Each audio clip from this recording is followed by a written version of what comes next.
বৃষ্টিতে মুহূর্তের মধ্যেই ভেঙে পড়েছে এক অসহায় পরিবারের একমাত্র মাথা গোঁজার ঠাঁই। অসুস্থ স্বামী, দুই মেয়ে ও স্ত্রীকে নিয়ে এখন চরম অনিশ্চয়তার মধ্যে দিন কাটছে বিক্রমজিৎ দাসের পরিবারের। কোথায় মিলবে নতুন আশ্রয়, সেই প্রশ্নই এখন বড় হয়ে দেখা দিয়েছে।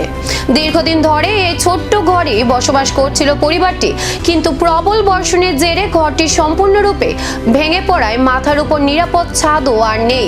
দিনমজুরের কাজ করে কোনো মতে সংসার চালান বিক্রমজিৎ দাসের স্ত্রী। নতুন করে ঘর নির্মাণ করার সামর্থ্য তাদের নেই বলেই জানিয়েছেন তিনি।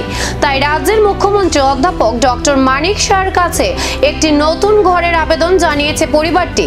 দ্রুত সরকারি সহায়তা পেলে আবারও স্বাভাবিক জীবনে ফিরতে পারবেন এই আশাতেই দিন গুনছেন বিক্রমজিৎ দাসের পরিবারের সদস্যরা। তারপরে আমার ঘর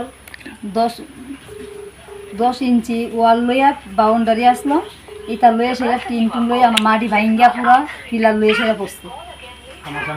আমার স্বামী অসুস্থ, আমি দুই মেয়ে লইয়া সেটা এই ঘরটাতেই থাকি। আর আমি যে অকনে ঘর তুলুম আমার এমন কোনো ক্ষমতা নাই, খুব অসহায় আমরা। আর আমি টুকটাক কাজ করি কইরা আমার সংসারটা বাঁচাই রাখছি। যদি আমার দিকে অসহায় ইয়ে করে তৈলে সাহায্য করে তৈলে আমি একটু থাকতাম পারলাম আর কি।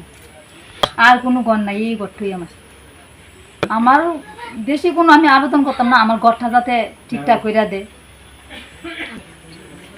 আমার মুখ্যমন্ত্রীর কাছে একটা আবেদন, যেমন আমার থাকার মতন বৃষ্টি যেমন আমার ঘর দর নষ্ট হয়েছে, আমার যেমন একটা থাকার জায়গা করে দেয়, ঘর যেমন একটা বানাই দেয়, এমনভাবে যেমন থাকতাম পারি, আমি এর দূরে আবেদন করি।